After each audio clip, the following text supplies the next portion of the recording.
ভাবি, আমার এই কটা কাপড় চোপড় ধুয়ে দাও তো, এই কটা কাপড় চোপড় অনেক ময়লা হয়ে গেছে। হ্যাঁ, আমার তো এখনো অনেক কাপড় চোপড় ধোয়া বাকি। এখন যদি এগুলো ধুই তাইলে তো রান্না করতে দেরি হয়ে যাবে। আচ্ছা, তুমি একটা কাজ করো না, গোসল করার সময় তুমি তোমার কাপড়গুলো একটু ধুয়ে ফেলো। আমার এই কটা কাপড় চোপড় দিতে তোমার কি এমন দেরি হয়ে যাইব? আমার এই কটা কাপড় চোপড় তুমি ধুয়ে দিতে পারবে না? দেখো, সবসময় তো আমি তোমার কাপড় চোপড় ধুই। আজকে অনেক বেলা হয়ে গেছে, এখনো রান্না বান্না করতে পারি নাই। আর রান্না করতে দেরি হইলে আমার আগারাগি করবো। তুমি না লক্ষ্মী বই না আমার, যাও না একটু নিজের কাপড়টা নিজে ধুয়ে ফেলো।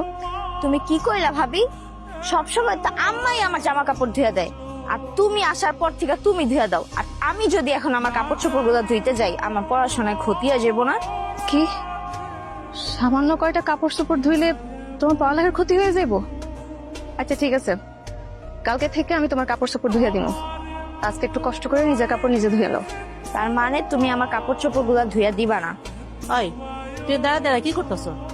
পড়ালেখা আছে না? আম্মা দেখো না, ভাবির আমি কইলাম আমার এই কটা কাপড় চোপড় ধুয়ে দিতে, হ্যাঁ কইলো তোমার কাপড় চোপড় তুমি ধুয়ে নাও, আমি ধুয়ে দিতে পারবো না।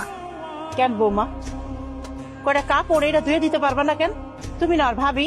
আম্মা, আমি তো কই নাই আমি কাপড় চোপড় ধুয়ে দিতে পারবো না। আমি শুধু এতটুকু কইছি আজকে বেলা হয়ে গেছে, এখন আমি রান্না বান্না শেষ করতে পারি নাই। একটু পরে আপনার পোলা এসে খাওন দাওন খুঁজবো, আর খাওন দিতে না পারলে শুধু শুধু রাগারাগি করবো। আজকে যেন সে নিজের কাপড়টা নিজে দেয়, আমি শুধু এতটুকুই বলছি। আমার তো অনেক কাজ আছে মা। এত কাজ আমারে দেখায় না। এই সংসারে কোনখানে কি কাজ আছে খুব ভালো করে আমি জানি। উচিলা দিও না, সারাদিন থাকো তো শুইয়া বইসাই। হ্যাঁ, কয়টা কাপড় এটা ধুইতে পারবা না? আচ্ছা ঠিক আছে, ধুইও না। আমি তো আর মাইয়ারে ফালাই দিতে পারবো না, আর কাপড় আমারই ধুইতে হইব। এই আমার কাছে দে। আম্মা, আপনি শুধু শুধু আমারে আবারও ভুল বুঝতেছেন।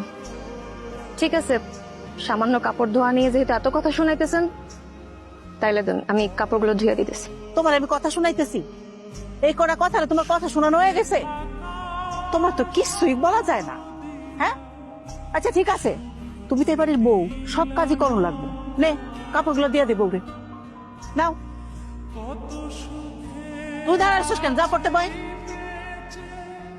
আর বউ, কাপড়গুলো ধোয়া শেষ হইলে তাড়াতাড়ি রান্নাটা শেষ করে